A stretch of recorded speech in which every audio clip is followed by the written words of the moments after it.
জানিয়া লইলো শৰণ বোলে হে কৃষ্ণ তুমি মাত্ৰ চৈতন্য স্বৰূপ নিত্য পবিত্ৰ শুদ্ধ জ্ঞান এখন দিত আউৰ যতে কৰিতো তোমাৰ বিনোদৰ আজি মিষ্টাৰ চেতিয়া আৰু মিছেছ চেতিয়া ভাগৱত পাঠ আগবঢ়াইছিলে ঘৰতে বাবৰ পৰা আশীৰ্বাদ লৈছে মনতে কল্পনা কৰি থৈছিলে প্ৰভুৰ গুণানুকীৰ্তন মহাভাগৱত শাস্ত্ৰভাগী পাঠ কৰাৰ উদ্দেশ্য কৰিয়েই আৰু আজিও সেই জয় জয়তে ভাগৱত ভাগীও সেই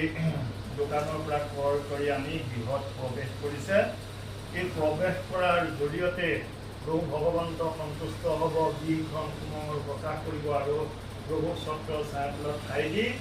এটাই কিনি প্ৰাণীকে প্ৰভুৱে কুশলে কল্যাণে ৰক্ষা কৰিব আৰু লগতে তেখেতসকলৰ দুগৰাকী কন্যা প্ৰবাসত শিক্ষাগত অৰ্হতা কৰ্মসূত্ৰেও আছে। তেওঁলোকৰ প্ৰতি হৰিগুৰু প্ৰসন্ন হওক, আয়ুষত বিঘ্নে শূন্য কৰি গৌৰৱ কাললৈ পৰিত্ৰাণ কৰিব আৰু কৰ্মভাগী সম্পূৰ্ণৰূপে ফলভাগী কৰি যেন ভগৱন্তই কিবা কৰিব লাগে এইখিনিয়ে প্ৰাৰ্থনা। হৰি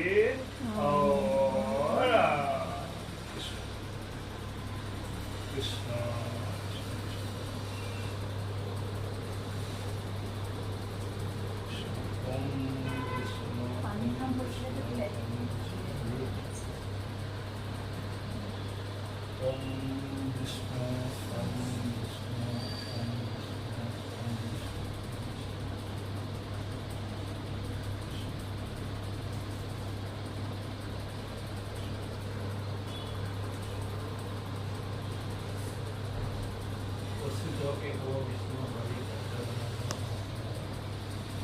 প্রস্তুত কেশব বিষ্ণু হরে সত্যনারায়ণ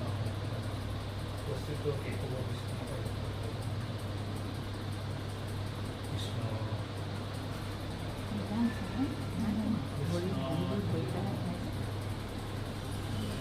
ব্রহ্মা হর মন খুব বলে কৃষ্ণ নারায়ণ উদ্ধব মৈত্র বিদুর মুকুন্দ অর্থাৎ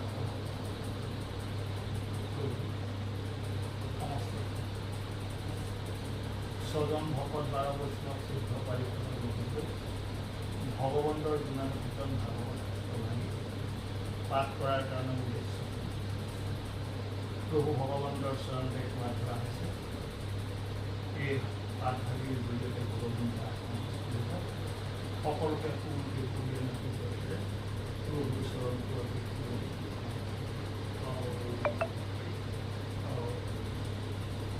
কৃষ্ণ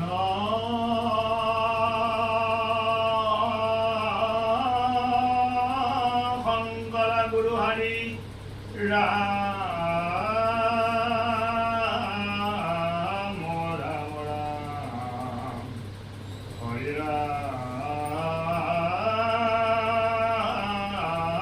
ৰাম ৰাম ৰাম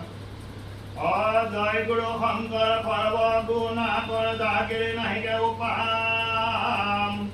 तुम्हारी शरण करे नुखत कोटि बालक प्रभु प्रणाम राम बालक प्रभु प्रणाम राम राम भागवत मूर्ति